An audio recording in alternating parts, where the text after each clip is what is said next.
तुम नहीं मांग सकते। ये मांगना भी कुंती को आया था। महाभारत के युद्ध के बाद जब भगवान द्वारिका में वापस जाने लगे तो सबने कुछ ना कुछ भगवान से मांगा, सबने कुछ ना कुछ मेरे ठाकुर से मांगा। लेकिन जब बारी माता कुंती की आई, मेरे कन्हैया बोले, रिश्ते में कुंती बुआ लगती है कि बुआ सबने कुछ ना कुछ मांगा, आप नहीं मांगोगे? कुंती बड़े प्रेम से कहती है, क्यों नहीं मांगू, मेरा भी अधिकार है मांगने। ये सिर्फ और सिर्फ कुंती ने ही कहा था कि हे प्रभु, अगर देना है तो आप मुझे दुख देना, कि अगर देना है तो आप मुझे दुख देना। मेरे गोविंद कहते हैं, अरे बुआ ये क्या मांग रहे, दुख भी कोई मांगता है?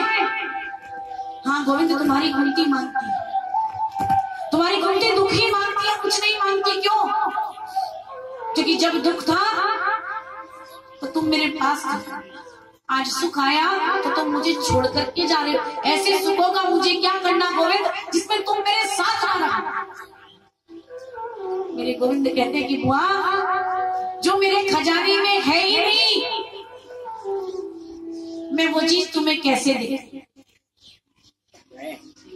मेरे खजाने में दुख तो है ही नहीं। जो मेरी शरण में आ जाता है, जो मेरी शरणागति प्राप्त कर लेता है, उसको तो दुख स्पर्श भी नहीं करता, छूता भी नहीं। और ये तो मेरे खजाने में है ही नहीं। मेरी शरणागति में आने वाले को तो सुख ही सुख मिलते। और आप जब भी भगवान के मंदिर में जाते हो सिर्फ सुख मांगते।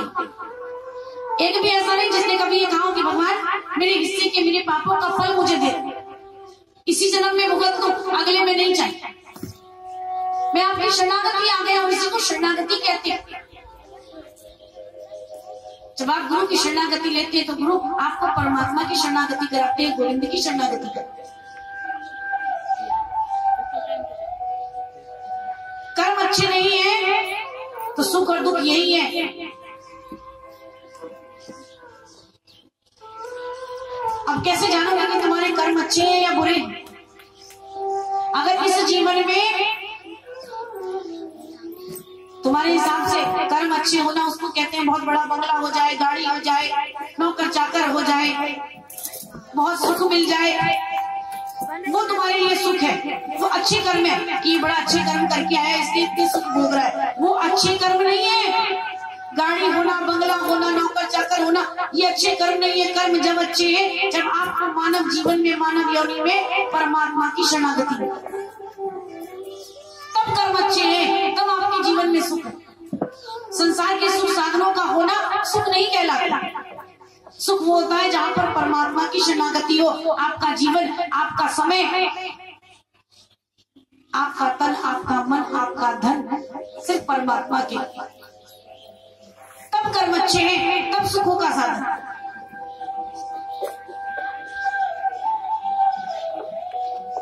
एक बार एक राजा बड़ी सभा में बैठे, जैसे मेरे मन में प्रश्न है ऐसे ही उन राजा के मन में भी ये प्रश्न था। क्या प्रश्न था? राजा के मन में प्रश्न हुआ, राजा ने कहा भरी सभा कि जो मेरे इस प्रश्न का उत्तर देगा आज मैं उसे धनवान बना। प्रश्न क्या था? राजा ने भी यही प्रश्न, एक घर में जन्मे 4 बच्चों का भाग्य एक साथ क्यों नहीं होता? कोई भी राजा को उत्तर नहीं दे पाया। राजा बड़े चिंतित हुए कि ऐसा मैंने कौन सा प्रश्न कर लिया जिसका उत्तर है ही नहीं। तब एक बूढ़ा व्यक्ति दरबार में आया और सभा में आकर के बोला कि राजन आपके प्रश्न का उत्तर मिल सकता। बोले कहाँ? बोले आप वन में जाइए, वन में आपको एक साधु मिलेगा। कई वर्ष बीत गए जब से वो तपस्या कर रहे, वही आपके प्रश्न का उत्तर दे। राजा प्रातःकाल होते ही वन में निकले। बहुत दूर चलने के बाद में उनको एक संत दिखाई, और जैसे ही उस संत को देखा, उस अद्भुत दृश्य को देखा, राजा भयभीत हो गया। अरे ये क्या कर रहा है? ये क्या कर रहा है? कहते हैं वो अद्भुत दृश्य बड़ा विचित्र था। वो संत अपने ही मांस को नोच करके खा रहा। पहले तो राजा उस दृश्य को देख करके डर जाता, फिर हिम्मत करके उस संत के पास जाते हैं, जाकर के कहते हैं मेरे एक प्रश्न का उत्तर चाहिए। संत कहते हैं जा, मेरे पास कोई उत्तर नहीं है, आगे तुझे मेरा भाई मिलेगा, वो तेरे प्रश्न का उत्तर। राजा वन में आगे चलते गए, बहुत दूर चलने के बाद में दूसरे संत मिले। वहां भी एक अद्भुत दृश्य, इतना अद्भुत दृश्य कि अगर आप और हम देखें, जलते हुए कोयले वो संत अपने मुख में रख रहे हैं, जलता हुआ कोई छू भी दे वो खा रहे। अद्भुत दृश्य। राजा गए और जाकर के प्रश्न किया कि हे संत, हे ऋषिवर, मेरे प्रश्न का उत्तर चाहिए। बोले तेरे प्रश्न का उत्तर मेरे पास नहीं है, और तुझे अगर अपने प्रश्न का उत्तर चाहिए तो जल्दी से इस वन को छोड़ करके अगले गांव में पहुंच जा। अगर देरी की तो तेरा प्रश्न का उत्तर नहीं मिलेगा। अभी अभी उस बालक का जन्म हुआ है और वही तेरे प्रश्न का उत्तर दे। राजा जंबित हो जाते कि अभी अभी जन्मा बालक मेरे प्रश्न का उत्तर कैसे देगा, लेकिन फिर भी राजा को अपने प्रश्न का उत्तर चाहिए। राजा गए, जाकर के गांव में पहुंचे और बोले किसके यहाँ पर बालक का अभी अभी जन्म हुआ। गांव के व्यक्ति उसको परिवार में लेकर के गए, बोले यहाँ पर किसी बालक का जन्म हुआ है। बोले हाँ, उसको जल्दी बाहर लाओ। उस बालक को बाहर लाए, सब देख रहे हैं अद्भुत दृश्य, अभी जन्मा बालक नवजात। कैसे बोले? राजा उससे प्रश्न कर कि दो संतों के पास होकर के अब तुम्हारे पास आया और मुझे मेरे प्रश्न का उत्तर चाहिए। बालक बोला समय पर आ गया राजा, वरना कुछ देर बाद मैं तो मरने वाला। बोले मेरे प्रश्न का उत्तर दो। कि हाँ राजा, मैं तेरे प्रश्न का उत्तर दूं। ध्यान से सुन कि पिछले जन्म में मैं और तू और जो दो संतों से मिलकर आया, चारों भाई थे। हम चारों भाई थे और इसी घने वन में हम चारों भटक गए। 7 दिन 7 रात भूखा रहने के बाद हम एक आटे की पोटली में, हमने उस पोटली में से आटा लेकर के 4 बाटी बनाई। कभी साधु भूखा प्यासा, चलने तक की उसमें ताकत नहीं, वो साधु आया और आकर के उन चारों भाइयों से बारी बारी कही। जो पहले संत अपना मांस नोच करके खा रहे थे, उन संत के पास गया, अगर तुम मुझे अपनी बाटी में से आधी बाटी दो तो मैं भी खाकर के इस वन में बाहर जाने लायक हो जाऊं। उस संत ने कहा अगर मैं तुझे अपनी बाटी दे दूंगा तो मैं क्या अपना मांस नोच करके खाऊंगा? तो आज अगले जन्म में वही संत अपना ही मांस नोच करके, और दूसरा संत जो कोयले खा रहा था, जलते हुए अंगार, उसके पास भी वो संत है। उस साधु ने उससे भी कहा तुम अपनी बाटी में से मुझे आधी बाटी दे दो। उस संत ने कहा अगर मैं तुझे आधी बाटी दे दूं क्या जलते हुए कोयले खाऊंगा? अगले जन्म में वही कोयले खाऊंगा। और राजन वो मेरे पास भी आया था, मैंने उससे कहा था कि अगर मैं तुझे अपनी आधी बाटी दे दूं तो क्या भूखा ही मर जाऊं?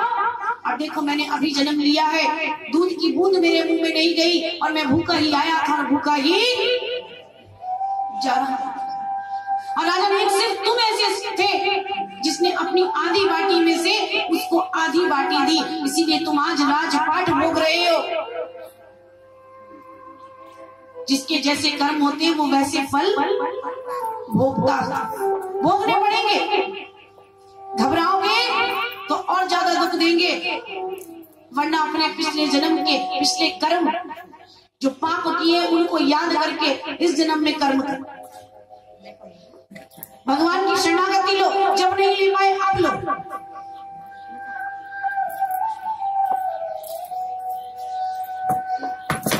आज उस गांव में अजामिल के घर, गांव में ही संत आए हैं और आकर के संतों ने कहा हमें आज जलपान करना। जो परिवार वैष्णव हो, आप जानते हैं वैष्णव परिवार किसको कहते हैं? किसको कहते हैं वैष्णव परिवार? किसको कहते हैं? आप लोग सनातन धर्म से सभी ज्ञानी हैं, आजकल सभी सब जगह सब कुछ सुनते हैं, इतना ज्ञान मुझ में भी नहीं है, लेकिन फिर भी सभी वैष्णव हैं, सभी सनातन धर्म से। वैष्णव वो होता है जहां पर भगवान विष्णु की पूजा होती है, लक्ष्मी नारायण की पूजा होती है, राधा कृष्ण की पूजा होती है, सीताराम की पूजा होती है, वो वैष्णव है। जिसके घर में प्रातः काल भी और संध्या काल में भी भगवान को भोग लगाया जाता है, बिना भगवान को भोग लगाए कोई भी वस्तु अर्पण नहीं करते, वो वैष्णव, वही वैष्णव सब कुछ भगवान को अर्पण करके खाए। यहाँ तक कि वस्त्र भी नया लाए तो पहले भगवान को अर्पण करे। हर वस्तु में दोष होता है, हर वस्तु में, वो चाहे अन्न हो, धन हो, वस्त्र हो, सब कुछ, सब में दोष होता है। लेकिन जब वो भगवान को अर्पण कर दी जाती है तो उसका दोष मिट जाता है। आप सब लोग सत्यनारायण भगवान की कथा कराते हैं, है ना? आपसे पंडित जी कहते हैं कि आटे की पंजीरी बनाना और पंचामृत बनाना, यही तो कहते हैं। और कथा होने के बाद स्वयं पंडित जी कहते हैं, लो भाई चरणामृत दे दो। क्यों हो जाता है वो चरणामृत? क्योंकि भगवान के चरण उसमें पड़ जाते हैं, भगवान उसका भोग लगा लेते हैं, तो पंचामृत से चरणामृत बन जाता है। भगवान को सब वस्तु अर्पण करके उसका दोष मिट जाता है। अब दोष मिटने का ऐसा भी अर्थ नहीं कि तुम पाप के द्वारा धन कमा करके लाओ और भगवान को स्पर्श कराओ कि इसका दोष मिटे। पाप के द्वारा किया गया पाप फल देकर ही मिटता। जो आप अपनी कमाई करते हैं, जो आपके यहाँ के व्यापार से आपको प्राप्त होता है, वो धन आप भगवान को अर्पण करें, उसमें दिन दूनी रात चौगुनी करते। श्रीमद् भागवत महापुराण ज्ञान सप्ताह कहती है, आजकल जिस वस्तु के लिए ये संसार भटक रहा है वो भगवान आपको सरलता से दे देंगे। आपसे मांगना नहीं आता, वास्तविकता बात है। आप तो मांग भी अच्छे से नहीं सकते, भगवान कहते मैं तो सरलता से दूंगा। माया माया सब भजे, माधव भजे ना कोई। जो भैया माधव भजो तुम माया चेली, तुम माया को भजते हो, माधव को सब। मंदिरों में भी लक्ष्मी नारायण की पूजा होती है, राधे श्याम की पूजा होती है, सीताराम की पूजा। आप सभी लोग अभी दीपावली का पर्व अभी गया है, सभी ने अपने घर में दीपावली का पूजन किया है ना? कौन से देवी देवता का पूजन किया? लक्ष्मी गणेश, है ना? सबने लक्ष्मी गणेश का किया। अब एक बात बताओ, पत्नी पति के साथ ज्यादा रुकेगी या पुत्र के साथ ज्यादा रुकेगी? पत्नी किसके साथ ज्यादा रुके? पति के साथ, है ना? मायके में भी जाएगी, 4 दिन हो जाए, 5 दिन हो जाए तो चलती हूँ भैया, मेरे पतिदेव प्रतीक्षा करते हो, इससे ज्यादा नहीं रुक सकते। आप सिर्फ माता लक्ष्मी का पूजन गणेश जी के साथ, गणेश जी का पूजन तो हर शुभ कार्य में होता है, लेकिन दीपावली पर भी लक्ष्मी नारायण का ही पूजन करना चाहिए। तो वो लक्ष्मी स्थिर होती है, रुकती है, वरना तो चलता ही रहता है आना और जाना। लक्ष्मी भी कई प्रकार की होती है, कई प्रकार की लक्ष्मी होती है। जो लक्ष्मी नारायण के साथ आती है वो घर में सुख समृद्धि भर करके जाती है, और जो लक्ष्मी अकेले आती है वो लक्ष्मी चंचल होती है। अब देख लेना किस किस के घर में किस किस का बच्चा ज्यादा चंचल स्वभाव का है ना? बहुत से कहते हैं हमारा बच्चा सुनता नहीं है, बड़ा चंचल स्वभाव का है, तो समझ लेना कि लक्ष्मी अकेले आई है, नारायण के साथ नहीं आई है, क्योंकि उनको तो जाना है। पति के साथ आती तो स्थिर रूप में आती, सुख समृद्धि देती, वैभव देती, और जब अकेली आई है तो चलाए माने, वो खुद चंचल है, तो घर परिवार में क्यों नहीं कोई चंचल होगा? तो हमेशा लक्ष्मी को बुलाते हुए यही कहना कि नारायण के साथ आओ। ऋषि मुनि अकेले लक्ष्मी के दर्शन नहीं करते, संत महात्माओं को जाकर के देख लेना, लक्ष्मी नारायण के दर्शन करते, अकेली लक्ष्मी के दर्शन नहीं करते, लक्ष्मी नारायण के दर्शन करते। सबने कहा कि सब महात्माओं ने, सब साधु ने कहा जो वैष्णव परिवार है आज हम उसमें भोजन करेंगे। गांव के लोगों ने सोचा इन साधु महात्माओं को तो सिर्फ मांगना आता, रोज डोली उठाई और किसी न किसी गांव में पहुंच गए, आज इनको अच्छा मजा चढ़ा। उन्होंने कहा कि हाँ, यहाँ पर एक ब्राह्मण परिवार है, उनका नाम अजामिल है, आप उनके घर जाइए, वो वैष्णव है। और अजामिल सिर्फ नाम का ब्राह्मण, कभी मंदिर जाकर के नहीं देखा, कभी पूजा पाठ करके नहीं देखा, सिर पे चोटी नहीं है, गले में जनेऊ नहीं है, कैसा ब्राह्मण?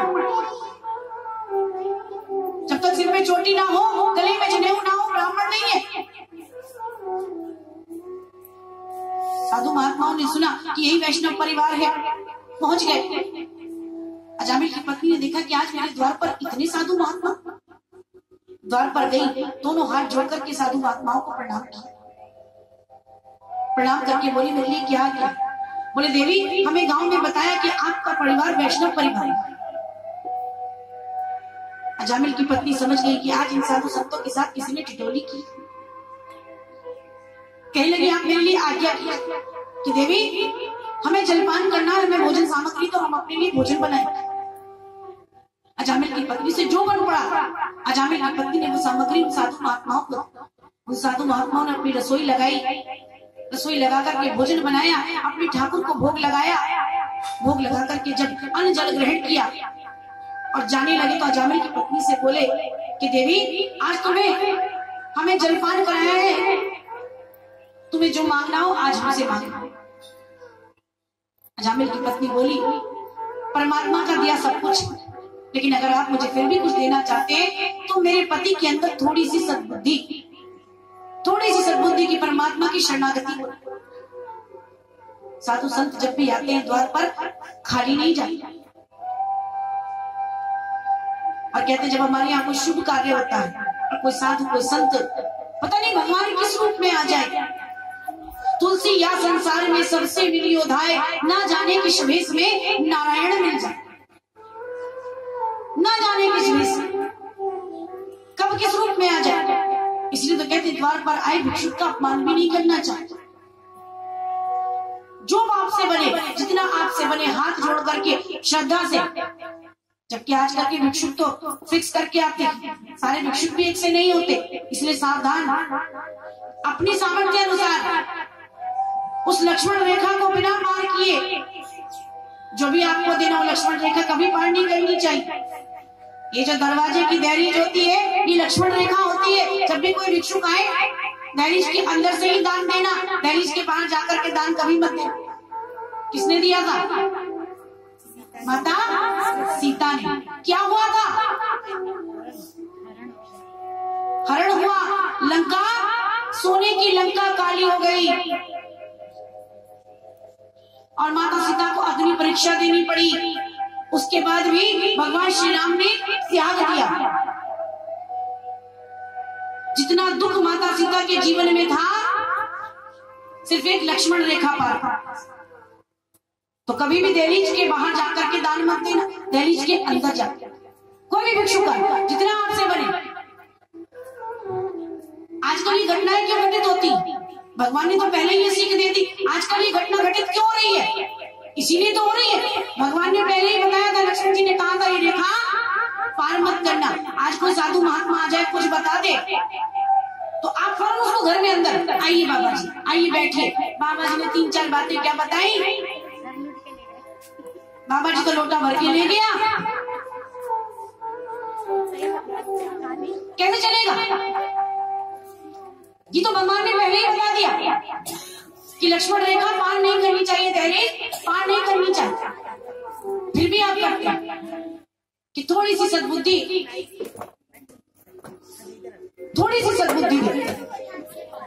प्रेम से कहो राधे राधे, जोर से कहो राधे राधे। एक बार और कह दो राधे राधे। हाँ, इससे ज्यादा तेज तुम नहीं बोल सकते। कल को एक माइक मंगवाऊंगी और सबके आगे लगा, है ना? तुम्हें दिक्कत इस माइक से है कि दीदी तो इस माइक पे बोल रही है इतनी तेज और हमसे